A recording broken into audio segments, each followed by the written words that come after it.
أعوذ بالله من الشيطان الرجيم بسم الله الرحمن الرحيم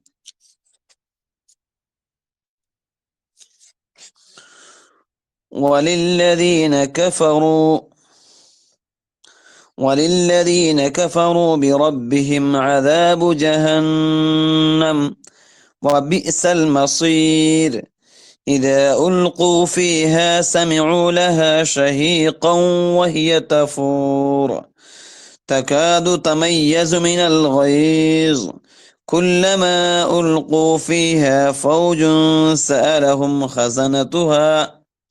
سألهم خزنتها ألم يأتكم نذير قالوا بلى قد جاءنا نذير فكذبنا وقلنا ما نزل الله من شيء إن أنتم إلا في ضلال كبير وقالوا لو كنا نسمع أو نعقل ما كنا في أصحاب السعير فاعترفوا بذنبهم فسحقا لأصحاب السعير إن الذين يخشون ربهم بالغيب لهم مغفرة وأجر كبير وأسروا قولكم أو اجهروا به إنه عليم بذات الصدور ألا يعلم من خلق وهو اللطيف الخبير صدق اللہ العظیم. آواز میں پرابلم ہو تو بولیے گا.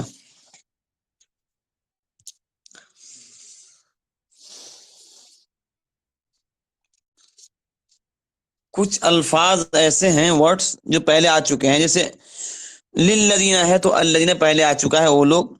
کفرو بھی آ چکا ہے، کفر کریں جو لوگ کفر کریں. رب من آ چکا ہے، رب کا معنی اللہ. عذاب من آ چکا ہے، عذاب من عذاب. جہنم من جہنم.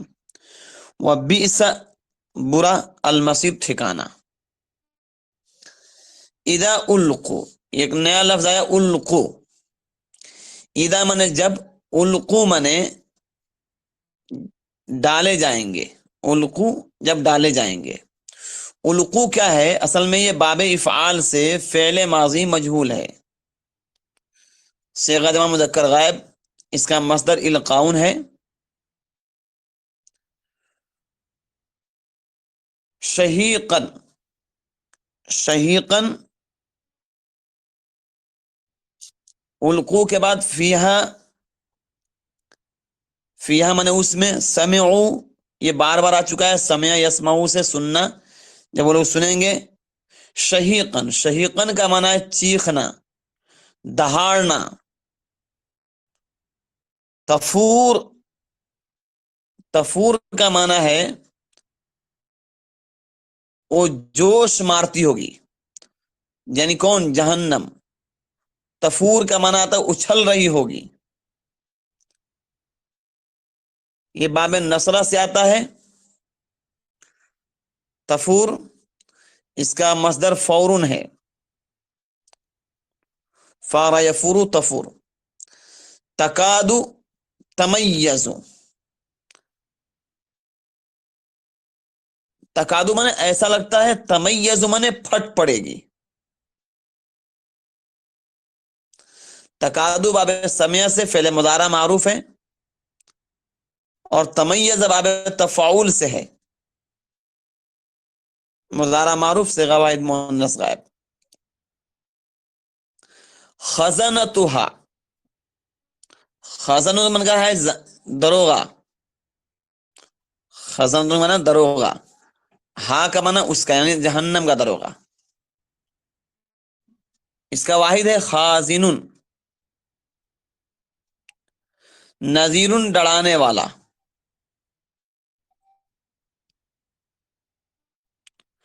اعترفو باب افتعال سے فعل ماضی معروف صیغہ جمع مذکر غائب. انہوں نے اقرار کیا، اعترفو اقرار کیا، سحقن دوری ہو، لعنت ہو،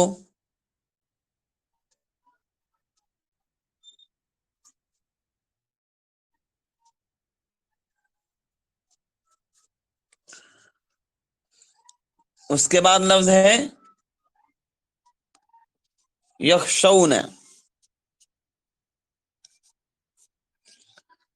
یہ خشیہ باب سمیع سے ہو مانا ہے ڈرنا، وہ لوگ ڈرتے ہیں۔ اسرو،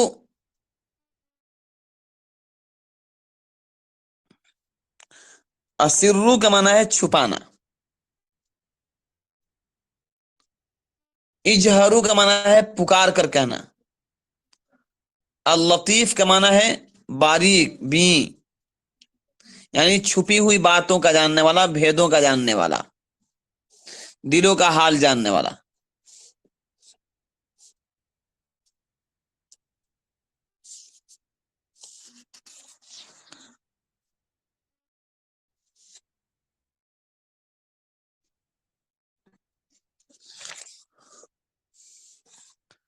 ٹھیک ہے، اب ترجمہ دیکھیں۔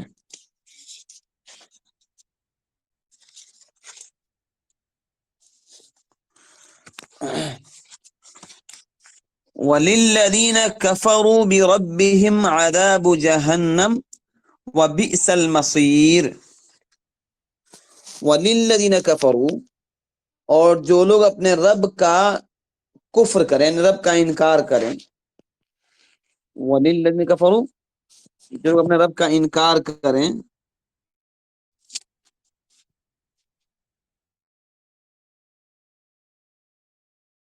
عذاب جہنم، ان کے لیے جہنم کا عذاب ہے، وَبِئْسَ الْمَصِيرُ، اور وہ بہت ہی برا ٹھکانہ ہے۔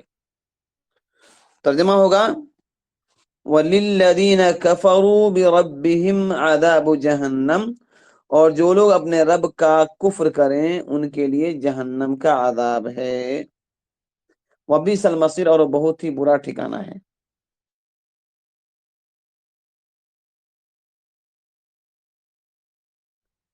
اذا القوا فیہا، اذا القوا، جب اس میں ڈالے جائیں گے، سمعوا لها شہیقا، تو سنیں گے اسے دھاڑتے ہوئے، دھاڑتے ہوئے سنیں گے،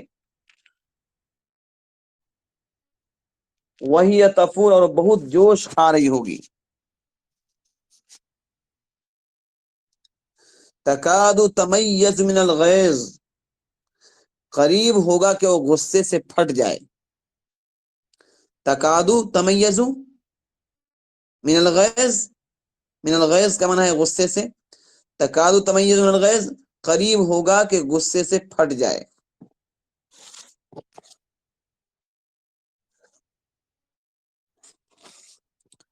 کلما القوا فیہا فوج، جب کلما، جب جب یا جب بھی، القیا ڈالا جائے گا، کلما القیا جب بھی ڈالا جائے گا، فیہا اس میں یعنی جہنم میں، فوجن ایک کسی ایک گروہ کو، سألہم تو اس کے داروغے، خزنتها تو اس کے داروغے، سالم ان سے پوچھیں گے، الم یاتکم نذیر، کیا تمہارے پاس کوئی خبردار کرنے والا نہیں آیا تھا؟ قالوا بلا، وہ کہیں گے کیوں نہیں، قالو کہیں گے، بلا کیوں نہیں، قد جاءنا نذیر، ہمارے پاس خبردار کرنے والا آیا تھا، فکذبنا ہم نے جھٹلا دیا، فکذبنا ہم نے اسے جھٹلا دیا، وقلنا اور ہم نے کہا، ما نزل اللہ من شیء، اللہ نے کوئی شے نہیں اتاری، ان انتم الا فی ضلال کبیر، تم تو ان انتم نہیں ہو تم، الا فی ضلال کبیر مطلب کھلم کھلا گمراہی میں، تم تو کھلی گمراہی میں مبتلا ہو گئے ہو۔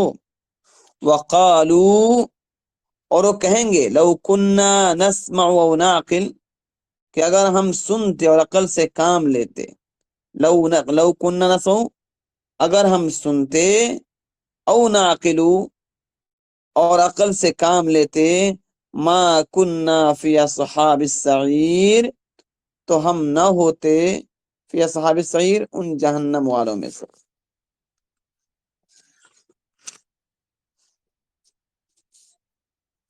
فاعترفوا بذنبہم، فاعترفوا من اعتراف کرنا، مان لینا، بذنبہم اپنے گناہ کا، پس وہ اپنے اصل گناہ کا اعتراف کر لیں گے۔ فسحقا لاصحاب السعیر، سحقا پھٹکار ہے، لعنت ہے، لاصحاب السعیر جہنمی لوگوں کے لیے۔ ان الذین یخشون ربهم بالغیب، ان الذین بے شک وہ لوگ، یخشون ربهم جو اپنے رب سے ڈرتے ہیں، بالغیب غیب میں رہتے ہوئے، من دیکھے، لہم مغفرۃ ان کے لیے مغفرت بھی ہے، وہ اجر کبیر اور بہت بڑا اجر بھی۔ وَأَسِرُّوا قَوْلَكُمْ أَوِ اجْهَرُوا بِهِ، وَأَسِرُّوا اور چاہے تم اپنی بات کو چھپا کر بیان کر دیا کرو، أَوِ اجْهَرُوا یا بلند آواز سے، وَأَسِرُّوا قَوْلَكُمْ چاہے اپنی بات کو تم چھپا کر بیان کرو یا بلند آواز سے، انہو علیم بذات الصدور، انہو علیم وہ تو واقف ہے، بذات الصدور سینوں کے اندر چھپی باتوں سے، انہو علیم بذات الصدور وہ تو اس سے بھی واقف ہے جو تمہارے سینوں کے اندر پنہا ہے۔ الا یعلم من خلق، کیا وہ نہ جانے گا جس نے پیدا کیا، الا یعلم کیا وہ نہیں جانے گا، من خلق جس نے پیدا کیا، وہو اللطیف الخبیر اور بہت باریک بھی ہے، ہر شے کی خبر رکھنے والا ہے، ہر چیز چھپی چیزوں کو اور ظاہر کو جانتا ہے۔ جی ترجمہ کلیئر ہے؟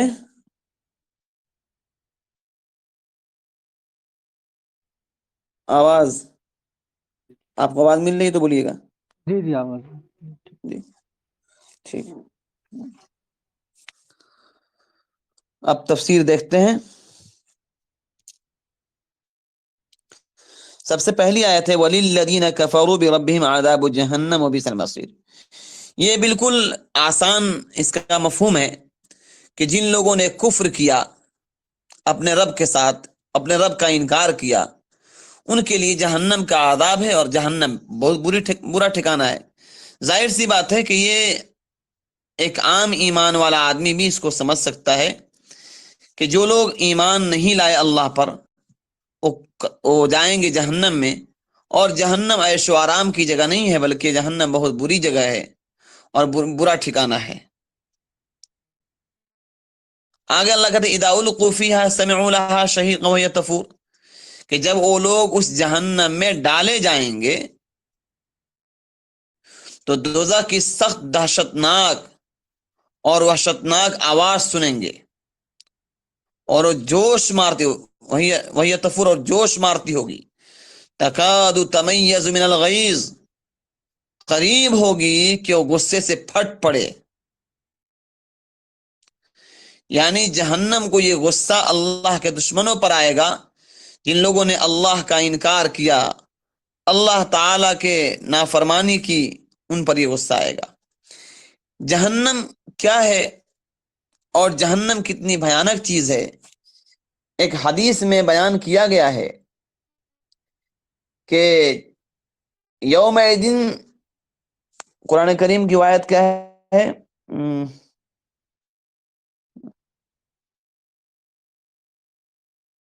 وَجِیَ یومئذ بجہنم، کہ اس روز جہنم کو لایا جائے گا، یعنی 70 جہنم کے 70، غالباً حدیث میں ہے کہ اس کے 70 یہ ہوں گے، اس کی بانگیں ہوں گی، اور ایک اس کو 70,000 فرشتے پکڑے ہوں گے۔ جہنم آ رہی ہوگی اور اس قدر تیزی سے کہ ایک بار ایسا ہوگا کہ فرشتوں کے ہاتھ سے وہ چھوٹ جائے گی جہنم، اللہ کے حکم سے پھر اس کو پکڑ لیا جائے گا، ورنہ وہ سب کو جلا کر خاکستر کر دیتی۔ تو بہرحال جہنم ایک بہت ہی بھیانک، بہت ہی ڈراؤنی، بہت ہی تکلیف دہ یعنی انسانوں کے تصور اور ان کی سوچ سے زیادہ تکلیف دینے والی جگہ کا نام ہے۔ اللہ تعالیٰ اس سے ہم سب کی حفاظت فرمائے۔ تو اللہ کہتے ہیں تکاد تمیز من الغیظ، قریب ہے کہ غصہ سے پھٹ جائے۔ کلما القی فیہا فوج سألہم خزنتہا،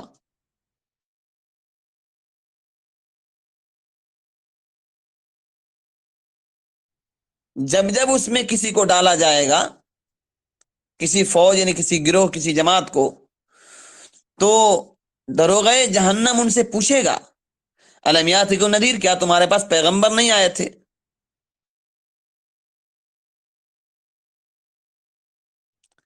یہ کوئی شفقت اور پیار سے نہیں سوال ہوگا، بلکہ ان کو ڈانٹنے کے لیے، ان کو جھڑکنے کے لیے فرشتے ان سے پوچھیں گے، جہنم کے دروغہ۔ قالوا بلا قد جاءنا نذیر، وہ کہیں گے کیوں نہیں، اور اعتراف کریں گے، کہیں گے کیوں نہیں، ہمارے پاس تو ڈرانے والے آیا تھا۔ فکذبنا، ہم نے اس کو جھٹلا دیا، ہم نے اس کو جھٹلایا۔ وقلنا ما نزل اللہ من شیء، ہم نے کہا اللہ نے کوئی شے نہیں اتاری، یعنی ہم نے اپنے رسولوں سے کہا تھا کہ اللہ نے تمہاری طرف سے کوئی کتاب وغیرہ نہیں بھیجی، بلکہ ہم نے تو انہیں یہاں تک کہہ دیا تھا ان انتم الا فی ضلال کبیر، کہ تم تو کھلی گمراہی میں مبتلا ہو۔ اتنا ہی نہیں کہ ہم نے پیغمبروں سے جو رسول آئے تھے ہم کو ہدایت کی دعوت دے رہے تھے، ہم اتنا ہی نہیں کہے کہ تم پر اللہ نے کچھ نازل نہیں کیا، بلکہ ہم نے ان کو جھوٹا کہا، ہم نے یہاں تک کہا کہ تم ہی گمراہی میں پڑے ہو۔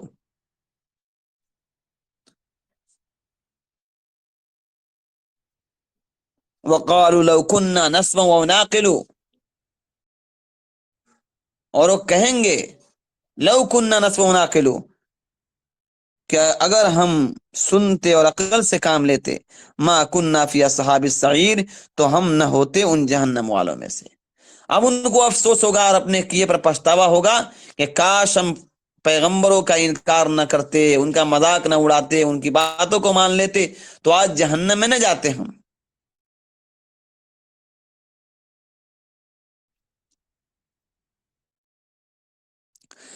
تو گویا کہ جہنم میں جانے والوں کی اصل جو جرم ہے ان کا اور گناہ ہے، وہ یہی ہے کہ انہوں نے انبیاء اور رسول کی تکذیب کی تھی، رسولوں کو اور اللہ کو جھٹلایا تھا انہوں نے۔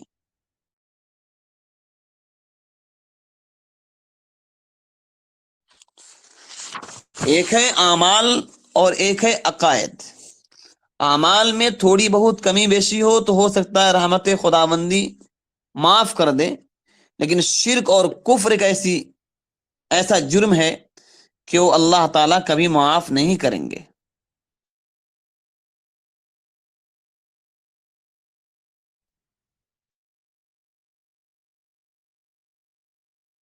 قرآن کریم میں اللہ فرماتے ہیں کہ اللہ تعالیٰ شرک کے علاوہ تمام گناہوں کو معاف کر دیں گے، شرک کو معاف نہیں کریں گے۔ تو ان کا اصل جرم ہوگا اللہ اور رسول کا جھٹلانا۔ آگے اللہ کہتے ہیں فَاعْتَرَفُوا بِذَنبِهِمْ فَسُحْقًا لِّأَصْحَابِ السَّعِيرِ، کہ یہ اپنے گناہوں کا اقرار کریں گے،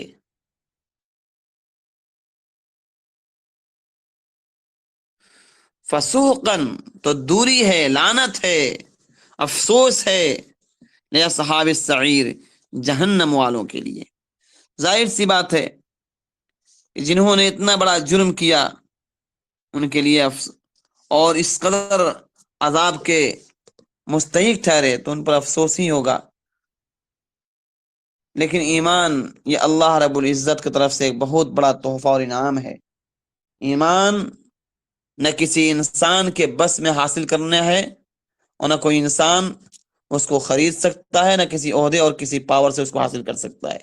یہ صرف اللہ رب العزت کا کرم، احسان اور فضل ہے کہ اللہ تعالیٰ اپنی مرضی اور اپنے فضل سے عنایت فرما دیتے ہیں۔ فسحقا لاصحاب السعیر، پس پھٹکار ہے جہنمی لوگوں کے لیے۔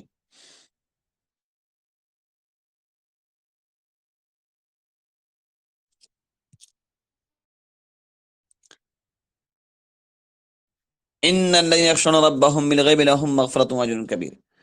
یہ ایک بات عام طور پر میں پہلے بتا چکا ہوں کہ جہاں کہیں بھی جہنم کا تذکرہ ہوتا ہے، جہنمیوں کا تذکرہ ہوتا ہے، تو عام طور پر اللہ تعالیٰ اس کے بعد جنتیوں کا تذکرہ لاتے ہیں، تاکہ تقابل اور تاکہ یہ اندازہ ہو کہ جو لوگ انکار کرنے والے ہیں ان کو کس قدر بھیانک عذاب کا سامنا کرنا پڑ رہا ہے، اور جو لوگ اللہ کو ماننے والے ہیں، اپنی نفسانی خواہشات کو ٹالنے والے ہیں، ان کے لیے اللہ نے کیا کیا انتظام کر رکھے ہیں. تو ان الذین یخشون ربهم بالغیب لهم مغفرۃ واجر کبیر. ان الذین، بے شک بلا شبہ، یخشون ربهم، جو لوگ اپنے رب سے ڈرتے ہیں، بالغیب، کیسے؟ بن دیکھے، لہم مغفرۃ واجر کبیر، ان کے لیے مغفرت ہے اور بڑا اجر ہے. واسروا قولکم او اجہروا بہ، اور تم اپنی بات کو چپکے سے کہو یا زور سے کہو. انہ علیم بذات الصدور، بلا شبہ وہ سینوں کی باتوں کو جاننے والا ہے. الا یعلم، کیا وہی نہیں جانتا، من خلق، جس نے پیدا کیا، وہو اللطیف الخبیر، حالانکہ وہ باریک بین اور باخبر ہے، ہر چیزوں کو جاننے والا ہے. تو یہ گویا کہ 3 آیات ہیں جن میں اہل ایمان کے اعمال صالحہ کے بدلے ان کو جو نعمتیں دی جائے گی اس کا تذکرہ ہے، کہ جو لوگ اللہ پر ایمان لائیں گے، پیغمبروں کا کہا مانیں گے، ان کے لیے بڑا اجر ہوگا، وہ جنت میں داخل ہوں گے. جنت کیا ہے؟ عام طور پر ہم لوگ کہتے ہیں آسمان اور زمین سے بڑی جنت ہوگی. تفسیروں میں مفسرین نے لکھا ہے کہ یہ آسمان اور زمین کا مثال صرف اس لیے ہے کہ آسمان اور زمین انسانوں کی نگاہ میں ہے. انسان اپنی نگاہ سے دنیا کو دیکھ رہا ہے تو سمجھتا ہے کہ آسمان بہت بڑا ہے، زمین بہت بڑی ہے، اور اس کو حیرانگی ہوتی ہے کہ اس قدر بڑی جنت، جبکہ حدیث پاک میں آتا ہے یہ صرف مثال دی گئی ہے، ورنہ اس دنیا سے 10 گنی بڑی، بلکہ کئی گنی بڑی جنت اللہ تعالیٰ اپنے ماننے والوں کو عطا فرمائیں گے. یہاں تو ایک اسٹیٹ کا، بلکہ ایک گاؤں کا پردھان بن جاتا آدمی تو اس کے چلنے کا انداز، اس کے بولنے کا انداز، اس کے بیٹھنے کا انداز بدل جاتا ہے. ایک چھوٹی سی کرسی مل جاتی انسان اکڑ جاتا ہے. یہ اسے احساس نہیں ہے کہ بس یہ چند دنوں کی بات ہے، پھر معاملہ ختم. پھر وہی سکندر ہیں جو لوگ اپنے ایمان کو محفوظ کر کے اچھے اعمال کر کے چلے گئے ہیں، پھر ان کو بادشاہی اور ان کو ایسا اجر ملے گا اور ایسے عہدے ان کو ملیں گے، ایسا مقام ان کو حاصل ہوگا کہ یہ دنیا دار اس کے لیے ترستے رہ جائیں گے اور خواب دیکھتے رہ جائیں گے، ان کو نصیب نہیں ہوگا، الا یہ کہ وہ بھی حق اور ایمان پر قائم رہتے ہوئے دنیا سے گئے ہوں. آگے کہتے ہیں کہ وَأَسِرُّوا قَوْلَكُمْ وَاجْهَرُوا بِهِ إِنَّهُ عَلِيمٌ بِذَاتِ الصُّدُورِ، کہ اللہ تعالی تمہاری آہستہ باتوں کو، تمہاری زور سے باتوں کو، سب کو جانتا ہے. یہاں تک کہ کوئی آدمی بات زبان سے ادا نہ کرے، دل میں کوئی خیال کرے، اللہ تعالیٰ اس سے بھی باخبر ہے. کوئی آدمی بظاہر نماز پڑھتا ہے، روزہ رکھتا ہے، دین کی کام کرتا ہے، اندر سے اپنے ایمان کو ختم کر دیا ہے، اللہ تعالیٰ اس کے بارے میں بھی باخبر ہیں، وہ جانتے ہیں.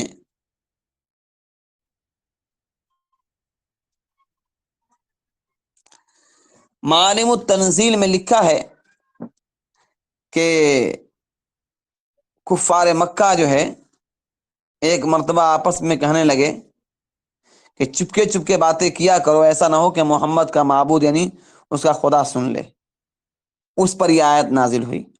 گویا کہ معالم التنزیل کے اعتبار سے وَأَسِرُّوا قَوْلَكُمْ وَاجْهَرُوا بِهِ إِنَّهُ عَلِيمٌ بِذَاتِ الصُّدُورِ والی جو آیت ہے، اس آیت کا شان نزول یہ ہے کہ مشرکین مکہ آپس میں بات کر رہے تھے کہ ہم آپس میں چپکے چپکے باتیں کریں، ایسا نہ ہو کہ محمد کے معبود سن لے، محمد کے معبود سن لے، یعنی محمد صلی اللہ علیہ وسلم کا رب سن لے. وہ اللہ کہتے ہیں انہ علیم بذات الصدور، تمہارے دلوں کے بھیدوں کو جانتا ہوں، تم ہم سے کچھ چھپا نہیں سکتے. پھر اللہ تعالیٰ کہتے ہیں اچھا عجیب بات ہے، یہ کیسی بے وقوفی ہے، الا یعلم، کیا وہی نہیں جانتا ہے، من خلق، جس نے پیدا کیا. کہ اللہ ہی سب کو پیدا فرمایا ہے، اللہ تعالیٰ ہی محمد صلی اللہ علیہ وسلم رب ہے، تمہارا بھی رب ہے، وہ ہر چیز کا خالق ہے، تو اپنی ہر مخلوق کو کیسے نہ جانے؟ تمہارے حوال، اقوال، تمہارے افعال، تمہارے کردار، تمہاری باتیں، تمہارے سب کچھ سے اللہ باخبر ہے۔